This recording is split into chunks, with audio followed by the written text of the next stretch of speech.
Good evening. Whoever's in charge of the subtitles, you can turn them off now. This is the slightly more coherent part of the show. I think is it slightly unusual to have 3 Scottish people on one bill in Leeds? Yeah. Like, was there a Groupon for a bus trip south of the wall? It's like, oh, I reckon we should go do some gigs down in England. I reckon they're pretty good. I've heard they have running water and electricity. And you get paid in real money and not just old Ally McCoist's jerseys. If anything, that's a joke about my very limited football references. Once David Beckham stopped wearing a sarong, I was out. Pretty much. I thought Jack Grealish was a Pokemon people were trying to collect. I actually really wanted to be Scottish when I was younger. It's a true story. I think I would have made quite a good Scot, because I'm ginger, I love whiskey, and my diet is slowly killing me.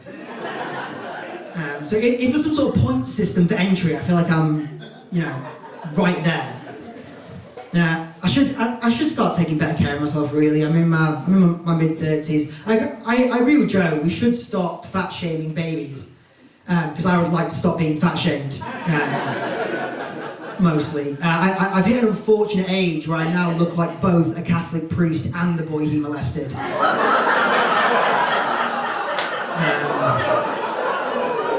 So carrying that around, as well as the extra weight, doesn't make for a fun life. No, I think, I should mainly say, I'm really enjoying that. That's the kind of laugh you think when you're like, Jesus Christ, that is the most accurate thing anyone's ever said about a face. Which is fair. I should start taking care of myself, because I'm in my mid-30s, I'm still single. Dating in your mid-30s is a bit like flying Ryanair. It's clear this wasn't my first choice. My 25-year-old self would be horrified to know I was still doing it, and I've got way too much baggage for it to be comfortable. Yeah, it's a tricky time. It's made a little bit worse by the fact that all my friends got married around 30, and I'm 36. But the average marriage only lasts 7 years. So really, I'm just 12 months away from dating one of my friends' wives. Or like someone similar, doesn't have to be like one of their wives. To be honest, I'm happy to date any divorcee. Except for the self-esteem of a man who went to stand-up comedy. No, I am, genuinely. I think it'd be great to date any divorcee, because I think it's a chance for me to meet an amazing woman who would never have dated me in my 20s. Because let's be honest, like, girls in their 20s want, guys with big muscles and strong jawlines and full heads of hair. And women in their late 30s don't need all that.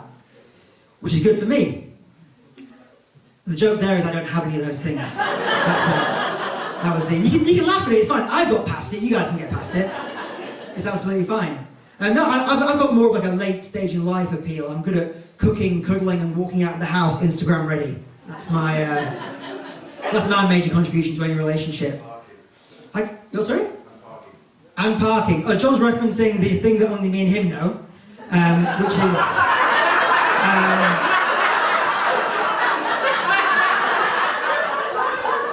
always super helpful at a show with 100 people. I do value our relationship, John, but I feel the need to see other people, if that's okay.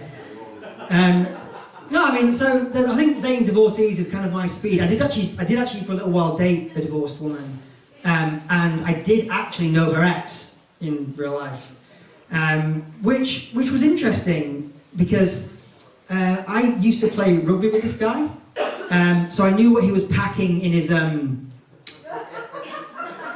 gym bag, and it was a large gym bag.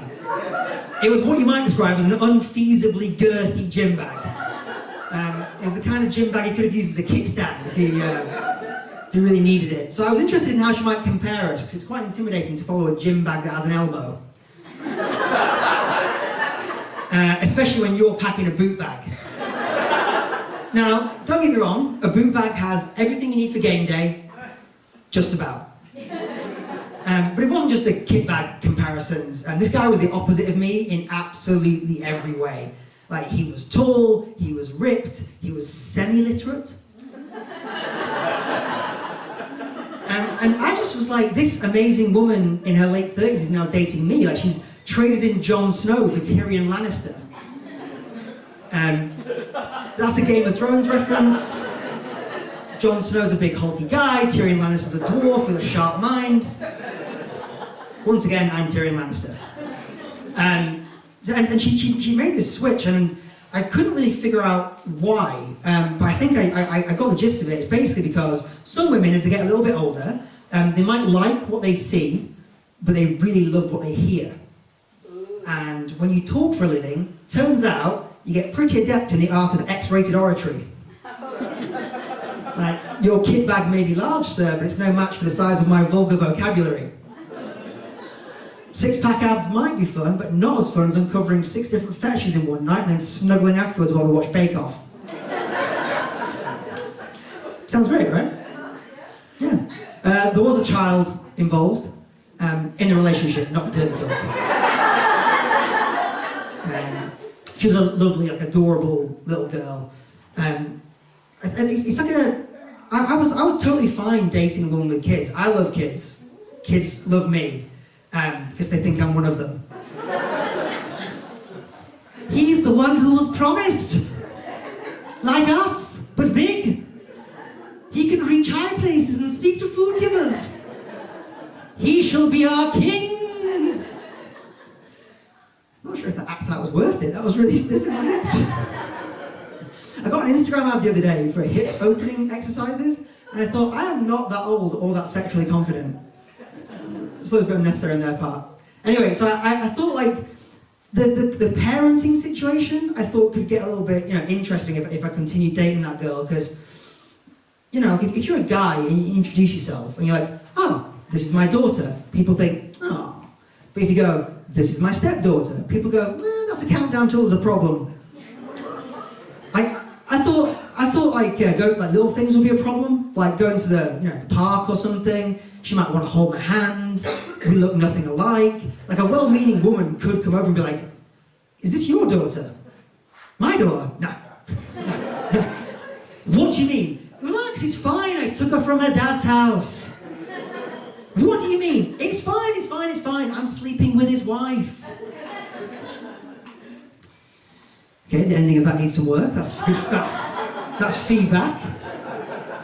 We'll take that. I couldn't tell if you guys were just not enamored with it or just didn't like the idea of me sleeping with anybody. To be honest, they can be one and the same thing. That's absolutely fine.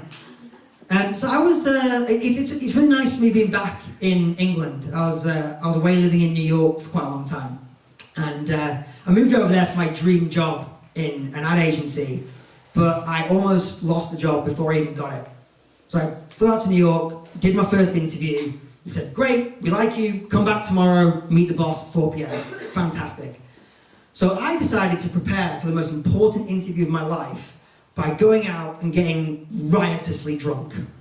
Like, demanding that the kebab be put on the pizza, kind of drunk. And the kind of drunk where the taxi driver is not confident English is your first language. So I woke up the next morning in a strange apartment with an equally strange but very accommodating young woman, and I cancelled everything. I had interviews that day, cancelled them all, went back to my friend's place where I was staying. It was 11 o'clock, interviews at 4. I was like, if I sleep till 3, this is fine. I've done more with less. This is fine, this is fine, this is fine. So I set my alarm, but I set it like here in my nook, and the alarm goes off at 3, and I just ignore it completely. My friend's wife comes home at 4 p.m. and goes, Tom, aren't you meant to be at your interview right now? It was terrifying. I was screaming, she was screaming, the cat was having an aneurysm. It was a really, really terrible scene. And I managed to get it together just enough to call the agency and say, I just need 15 minutes to get turned back around. I got on the wrong train, I'm really, really sorry. They're like, oh, well, you better hurry up, honey. So I ran out of the apartment, I ran 10 blocks, I found a cab, got in it, he took me to the ad agency, and the ad agency had these like big, massive doors, so I was like, hi, Tom Henry here, see Charlie McKittrick. So I was like sat in his leather sofas, just desperately trying to push sweat back up my forehead with my power of my mind. when Charlie came walking down the stairs and was like, Tom, where have you been, man? I've been trying to call you. Your English cell phone doesn't work for shit. I was like, no, I ran ahead. There was a train and a raccoon. I couldn't. He's like, no, I've been trying to call you because I can't make the meeting. My daughter has a parent-teacher thing in Brooklyn. I completely forgot. I'm so sorry, man. Can you talk to Arthi? She's the head of the company. She'd love to meet you. We can maybe talk tomorrow? And I said, it's fine. So I thought I got away with it. Went to the bathroom, sorted myself out, thought, come back, meet Arthi, charm the pants off her. This will be great. And Arthi was this like super badass, amazing woman. So I walked out there and I was like, hi, my name's Tom. And she just looked at me and went, who the fuck are you? You look like shit and you smell like bourbon. So I got the job. Because apparently if you're a white guy in a blazer, anything is possible. Which is, you know, a good life lesson for the kids, I think. So like, working at the agency was great, but something happened to me that kind of like defined my time in New York when I was working there. I think the thing you need to know for this story is advertising is a very casual industry. And our office dressed very casually, it's a very casual office, but I like to wear suits to the office because, oh, well, I was raised properly. So my first day there, I'm walking through the office wearing a suit, and one of the copywriters physically stopped me and just went, dude, the fuck are you wearing? You look like a baby lost at a wedding. Which, to this day, is still the most devastatingly accurate thing anyone's ever said to me. I didn't think too much of it until about a week later, one of the girls was having a birthday party, and she was getting ready with a friend, and she was like, is that British guy gonna come tonight? The British guy? Yeah, you know, the new guy. He's like a little fancy baby. I'd have been fine, except this girl's frat boy boyfriend was listening the whole time. So I go to the party that night, full of my co-workers dressed like this, because on Saturdays I let it all hang out. Now, I'd never met this frat boy before, and he'd never met me, but the minute I walked in the door, he just stopped, turned around and went, yo, dude! It's fucking fancy baby! And that was it. From then on, my name in New York was Fancy Baby. For 5 years! We would have client meetings, I would get introduced as Fancy, or Baby, or if it was a really formal meeting, FB.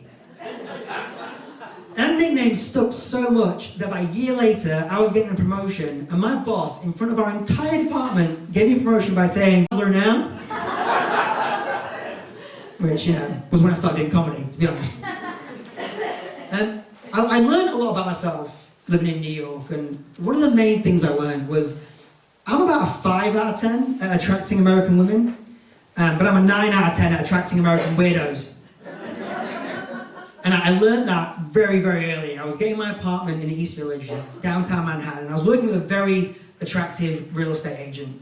And she picked me a place opposite the headquarters of the world-famous Hells Angels motorcycle gang. Yeah, I know, it's the perfect place for someone who looks like they still get tucked in every night. To be honest, I'd have lived anywhere she told me, to be quite frank. So I turned up, and I saw the very cute real estate agent, and you know, I wanted to like say hi, which I chose to do by waving like Kermit the Frog with a cocaine problem, like, hi!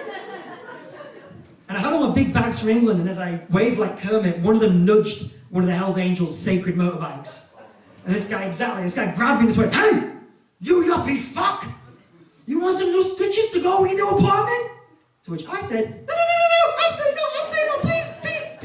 And he said, wait a minute, hold on a second.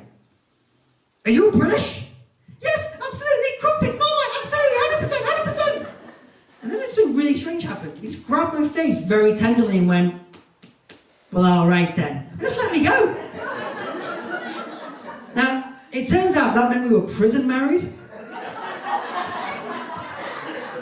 But he didn't make me consummate it for weeks. So I now think any amorous chance I had with this young lady is completely gone. But she turns to me and goes, oh my God, that was so cute and British. So, oh, did I remind you of Hugh Grant in Notting Hill? She said, no, you're like that one in Family Guy. Is it Family Guy? British? Do you mean Stewie Griffin? She said, yeah, you know, you're just like a little fancy baby. You guys have been absolutely wonderful. Thank you so much. I'll hand you back to the wonderful judge. Let's have a look.